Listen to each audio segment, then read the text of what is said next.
नमस्कार, times of Swaraj में आप सबों का स्वागत है और मैं हूं संतोष सिंह। और आज हम टाइम्स ऑफ स्वराज में चर्चा करने जा रहे हैं, क्या वाकई में नीतीश नाराज हैं? क्योंकि खबरें तो कुछ इसी तरीके से चलाई जा रही है। भाई शपथ ग्रहण समारोह से पहले नीतीश कुमार जिस तरीके से मोदी से सार्वजनिक मंचों से कहा कि भाई हमें कोई शर्त नहीं, हमारी कोई शर्त नहीं है, आप सरकार चलाइए, हम आपके साथ खड़े हैं, कुछ बिहार को भी देख लीजिएगा। और उसके बाद जिस तरीके से उन्होंने बिहार को देखा, मंत्रिमंडल गठन में जिस तरीके से जदयू की हिस्सेदारी उन्होंने तय की, फिर मंत्रालय तय किया, उसको लेकर कहा जा रहा है कि नीतीश सहज नहीं है। और उसी सहजता की चर्चा की वजह से कहा जा रहा है कि ललन सिंह की अमित शाह से मुलाकात भी हुई है। कोई मतलब नहीं था मंत्रिमंडल गठन का तुरंत बाद अमित शाह से मुलाकात होनी, लेकिन अमित शाह से मुलाकात ललन सिंह का उसी दृष्टिकोण से माना जा रहा है कि कल पीएम आ रहे हैं, कहीं ऐसा ना हो कि नीतीश उस कार्यक्रम में न जाए। क्योंकि ये चीज़ें कहीं न कहीं बीजेपी के अंदर खाने में चल रही हैं कि नीतीश नाराज हैं और नीतीश अपनी नाराज़गी इसी अंदाज में व्यक्त करते हैं।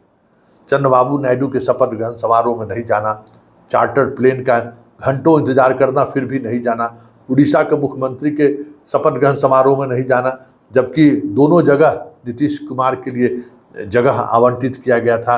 नीतीश कुमार को लेकर मोदी भी उत्साहित थे कि चलिए सब लोग, क्योंकि एनडीए के तमाम नेता इस समारोह में शामिल हुए, लेकिन नीतीश कहीं नहीं दिखे। चर्चा ये होने लगी कि भाई उन्होंने सार्वजनिक तौर पर अपनी नाराजगी व्यक्त कर दी है। बात यहीं ख़त्म नहीं हुई, बात इससे भी आगे बढ़ी है। सिर्फ शपथ ग्रहण समारोह में ही नहीं, तय हुआ था कि पहला कैबिनेट में हम लोग बड़ी संख्या में नौकरी की घोषणा करेंगे, याद होगा।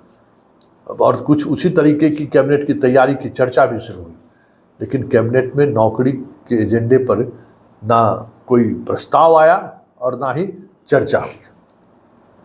और कैबिनेट खत्म होने के 2 दिन बाद कल अचानक मुख्यमंत्री के ऑफिशियल आईडी से एक रिलीज जारी होता है और उसमें 7 निश्चय के तहत नीतीश कुमार लाखों लोगों को रोजगार देने जा रहे हैं, लाखों लोगों को नौकरी देने जा रहे हैं। और ये घोषणा पूरी तौर पे एक मुख्यमंत्री के रूप में वो करते हुए दिख रहे हैं। भले ही बैठक की चर्चा है कि इसको लेकर बैठक आयोजित की गई और बैठक में ये निर्णय लिया गया, लेकिन उस 7 निश्चय के बैठक में कौन कौन मंत्री उपस्थित थे, कौन कौन से पदाधिकारी उपस्थित थे, इसकी चर्चा तक नहीं है। मतलब जो बातें कही जा रही हैं, जो बातें पब्लिक डोमेन में है, कुछ न कुछ चीज़ें अंदर चल रही हैं। तो इसकी वजह क्या है? क्या नीतीश अपनी नाराज़गी कुछ इसी अंदाज में व्यक्त करते हैं? के पाठक को शिक्षा विभाग से हटाकर भूमि सुधार विभाग में भेज दिए, जिनके मंत्री बीजेपी को टेके हैं, दिलीप जायसवाल और अमित शाह के खासम खास माने जाते हैं, वहाँ उनको बिठा दिया गया। हालांकि अभी तक वो ज्वाइन नहीं किए हैं, लेकिन संकेत कमोबेश वही है। कुछ और खबरें हैं कि डीएम और एसपी को जो सीधे तौर पर जो फ़ोन कॉल्स जाते थे, खास करके सम्राट चौधरी की तरफ से, उसको लेकर भी मुख्यमंत्री आवास से सभी अधिकारियों को हिदायत दी गई है कि कहीं भी किसी भी दबाव में काम करने की जरूरत नहीं है, हर काम स्वच्छता से कीजिए और बिना मुख्यमंत्री सचिवालय के जानकारी का, अगर इस तरीके की चीज़ें होती हैं तो वो मुख्यमंत्री सचिवालय को इसकी जानकारी होनी चाहिए। मतलब पैरवी पैगाम को लेकर भी जो शुरुआती दौर में विजय सिन्हा और सम्राट चौधरी ने थोड़ी प्रैक्टिस दिखाने की कोशिश की थी, डीजीपी को फ़ोन कर दिए, होम सेक्रेटरी को फ़ोन कर दिए, फिर चीफ सेक्रेटरी को फ़ोन कर दिए, जिले के डीएम एसपी को फ़ोन कर दिए। कहीं न कहीं इशारों में ही सही एक संकेत दे दिया गया है कि ये सब इंटरटेन करने की ज़रूरत नहीं है। ये नीतीश का स्टाइल है, अपना विरोध प्रकट करने का भी और अपने सत्ता के जो उनकी जो ताकत दिखाने की कोशिश होती है, वो भी यही स्टाइल है कि ट्रांसफ़र पोस्टिंग हो या चीफ सेक्रेटरी या डीजीपी का मसला है, वो सिर्फ और सिर्फ नीतीश डील करेंगे। तो ये भी खबरें आ रही हैं, तो इसका मतलब कुछ न कुछ चीज़ें चल रही हैं। और अब पूरी बीजेपी इस बात को लेकर सशंकित है कि ऐसा ना हो कि कल नीतीश मोदी के कार्यक्रम में नहीं जाए।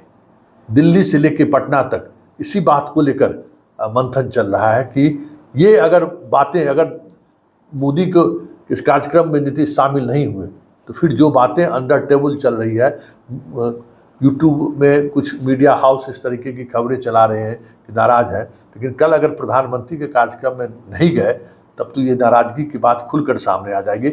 ऐसे में सरकार ही नहीं, एनडीए के होने या न होने का सवाल उत्पन्न होने लगेगा और फिर अलग अलग तरीके की चर्चाएं होनी शुरू होंगी। तब देखिए आगे आगे होता है क्या, लेकिन इतना तय है कि नीतीश अपने नाराज हैं, इसमें कहीं से कोई दो मत नहीं है। और उनकी नाराज़गी की वजह मंत्रिमंडल में बिहार का खास करके जदयू की उपेक्षा एक बड़ी वजह है। फिर मंत्रालय को लेकर भी कहीं न कहीं नीतीश की इच्छा थी कि जो मुख्य सरकार का जो अपना मंत्रालय है उस मंत्रालय में जदयू की हिस्सेदारी मिली, लेकिन वो हिस्सेदारी भी नहीं दी गई है। ऐसी तमाम चीज़ें हैं जिसको लेकर नीतीश सहज नहीं है, और उनकी ये सहजता अब देखने वाली होगी कि कल नालंदा के कार्यक्रम में नीतीश उपस्थित होते हैं या फिर नहीं भी होते हैं।